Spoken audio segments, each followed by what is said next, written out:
Hello guys, I'm here to talk about a video that I've been wanting to make for a while. I just rewatched the latest or the whole entire series of Naruto from the beginning of Naruto all the way to Shippuden and the majority of Boruto. And I've al- I'm also a big reader and watcher of the One Piece anime and manga. So I'm here to talk about the difference each of them, why they are really good series, why if you like something in one, you might like the other on the other one, and the differences between these two, and why they're both so good, and why I'm recommending for you to watch and or read both of them. So first things first, the difference between Naruto and One Piece is the story.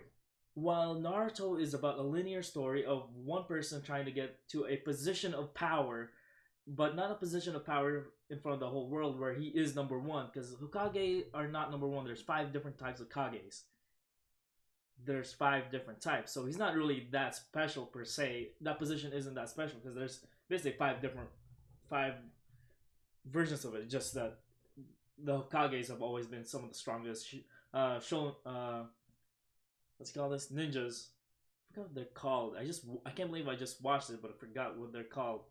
Shonen, but the Hokages have always been some of the strongest shonens in uh is it shonen? I'm pretty sure it's shonen.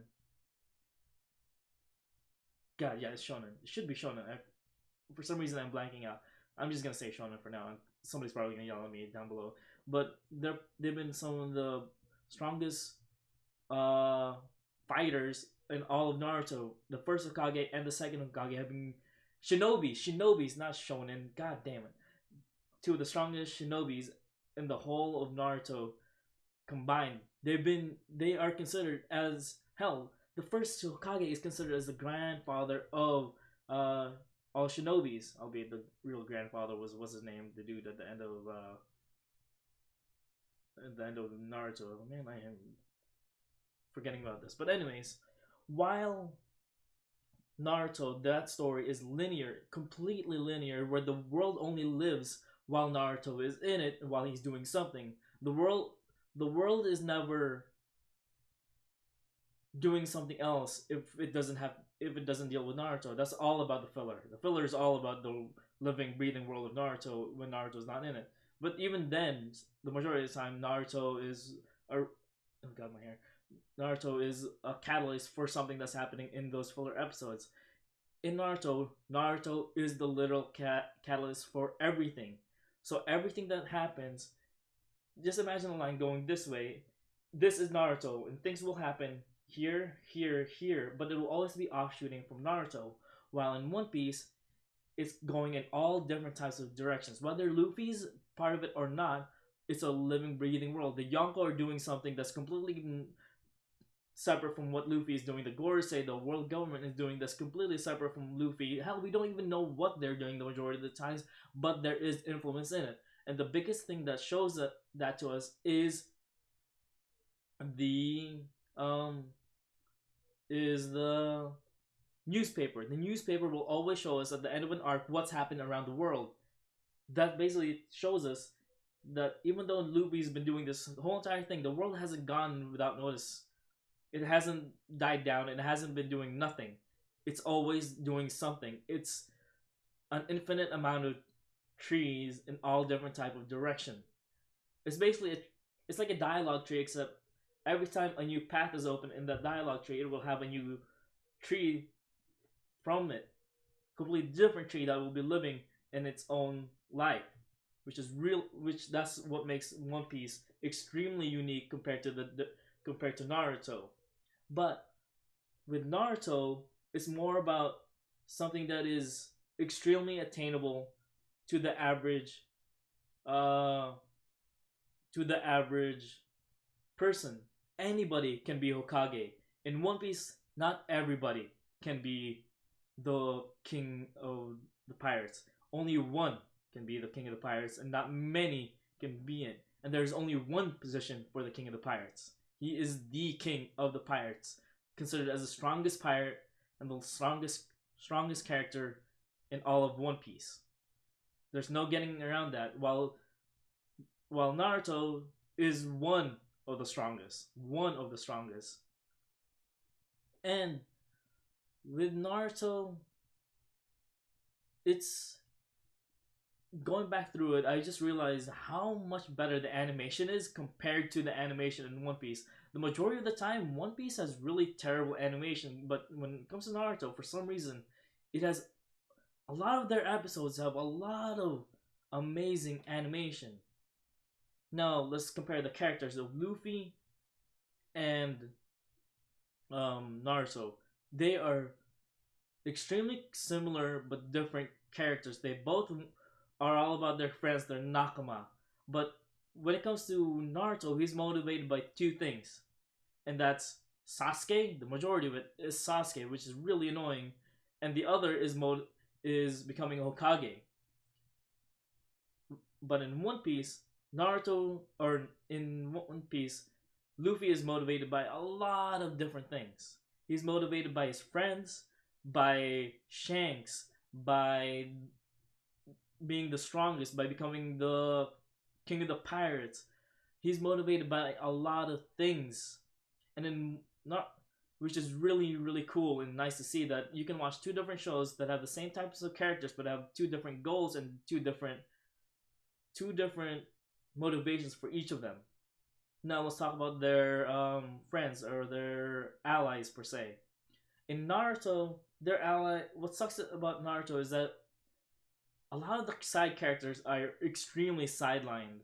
The only ones that you get really a lot of development for is Sakura, which is yeah, not a really good character. Hell, her biggest development was in the very first season, which is in Naruto Shippuden, which is this. And another, she's also, what's annoying is she's like a similar character, extremely similar character to Naruto, where she's always chasing Sasuke and she doesn't really have an end goal for herself. That's the biggest thing for all the side characters in Naruto. None of them have any sort of real goals to become something different. Hell, when they say they want to become Hokage, like Kiba wants to be Hokage. Everyone just makes laughs at him as if it's a joke, even though it looks like he's serious. But with them laughing, it's like, well, we can't really take that seriously now, can we? Because everyone else is laughing as well. No one in There's no position for them to be able to become something where they're as important as the Hokage, which kind of sucks because that means there's no really strong developments for any of the characters. But in One Piece, Zoro wants to become the strongest uh, swordsman in the world. Nami wants to navigate the whole world and make a map of the whole entire world and every island that's there. Luffy wants to become the pirate king. Uh, Usopp wants to be the bravest warrior of the sea. Chopper wants to be the best doctor in the world and be able to cure any disease. Every single one of them, no matter what. Hell, even the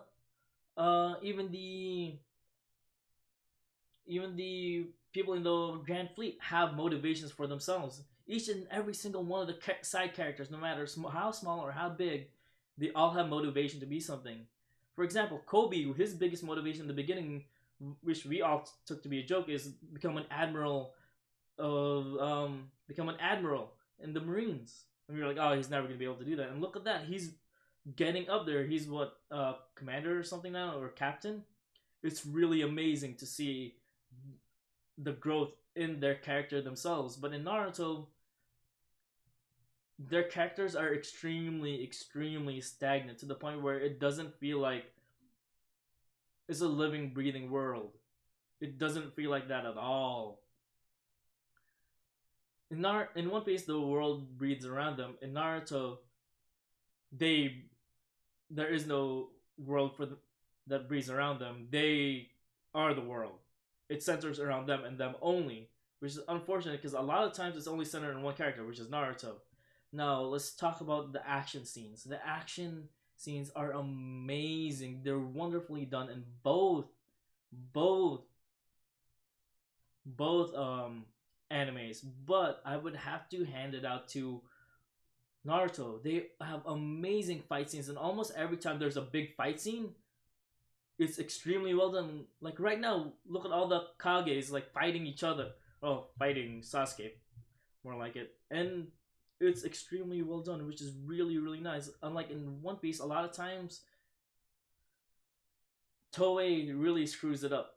A lot of the animation gets screwed up by Toei, which is quite unfortunate because it's actually really good. Hell, the manga, however you pronounce it, is really really nice. The scenes in the manga are extremely well done. I would prefer it over the the action scenes in the manga of Naruto. Because in Naruto, when you're looking at the action scenes, it also feels stagnant. You're looking at it page by page, but in One Piece, you're looking at it whenever there's a big fight. You're looking at it as a scene, like one panel after panel after panel is one whole scene, and you're looking at it, and it's progressing through those scenes. And then it also connects to the bottom ones as well, which is really really cool. And Naruto is very disfigured in that way. But then, all right, now let's talk about the. Oh well, something happened in that Naruto or One Piece thing there. Now let's talk about the teachers of each of them, which is Kakashi, Hatake, and Jiraiya for Naruto. The two main ones, there's other ones like Tsunade is also a teacher of him, but basically they're masters per chance. And in One Piece, Luffy doesn't really have a teacher yet, other than Rayleigh. Rayleigh is his biggest teacher. In Naruto, his teacher is one of the strongest characters in Naruto, which is Jiraiya. He taught him for 3 years, but what's unfortunate about that is when after it came to those teachings, nothing really changed with Naruto. There was nothing big that happened with Naruto. Like when he came back, the only thing that was really made a big difference is that he can control his chakra better, and that he got taller, and he can do Rasengan a lot better. It's more like his training kept going throughout, and he became stronger at the very end. While in One Piece, he gets stronger every single arc, like extremely stronger every single arc. With the training that he got from Rayleigh, the 2 year time skip, he came back extremely powerful. He mastered, not really mastered, he gained a lot of mastery over the three types of hockeys.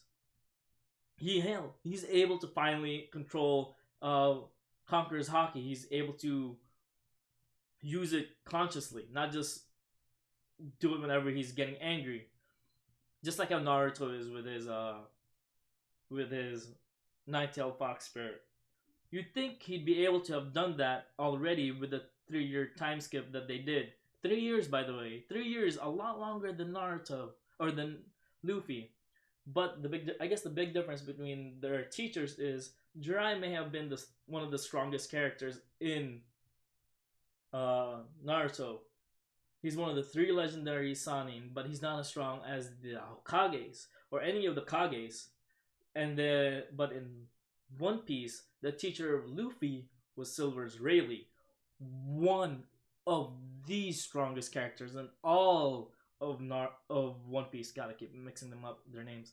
In Silver's Rayleigh was the right hand to Gold D. Roger, one of the strongest pirate in all of One Piece. In all of One Piece. Hell, when it came to the admirals or the marines fighting Whitebeard, Garp himself said we shouldn't chase after what's his name? We shouldn't chase after Rayleigh. And he said, do you really want to fight two legends at the same time?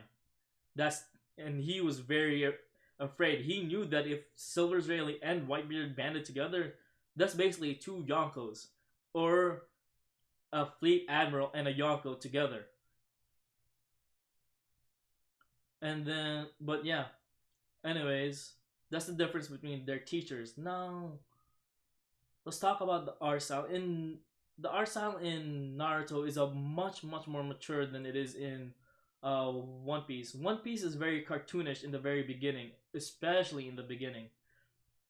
But it gets better through the years and all that stuff. But it's still very cartoony, and the designs are extremely outrageous. Unlike in Naruto, it's very realistic to the world that it's in.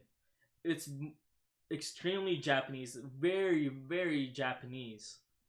But in One Piece, there's no straight connection to our own world. Hell, there's an America in their own world.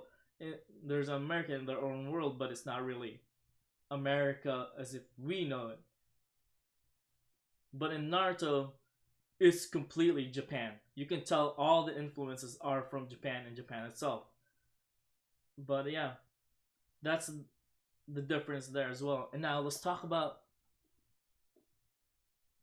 their differences between the story in One Piece and the world building. In One Piece, the world building is amazing. That is what One Piece is truly known for. The world building, the mysteries, all that good stuff. In Naruto, the mysteries are only revealed through each of the arcs, and each of the arcs, the mystery in the end is answered, which is quite unfortunate.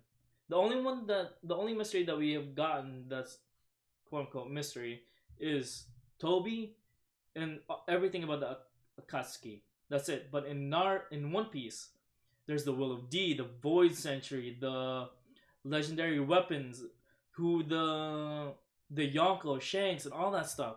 All of that remains a mystery because we are not privy to it because the characters that we know aren't privy to it either. They don't know since they don't know what's going on all around the world. We wouldn't know it either, or characters that are connected to Luffy and the gang. There's so many things that we still don't know about stuff in One Piece, but in Naruto we know the majority of things, and it's easily guessed. Everything that when it comes to world building in Naruto is very predictable, if I say so myself. Now,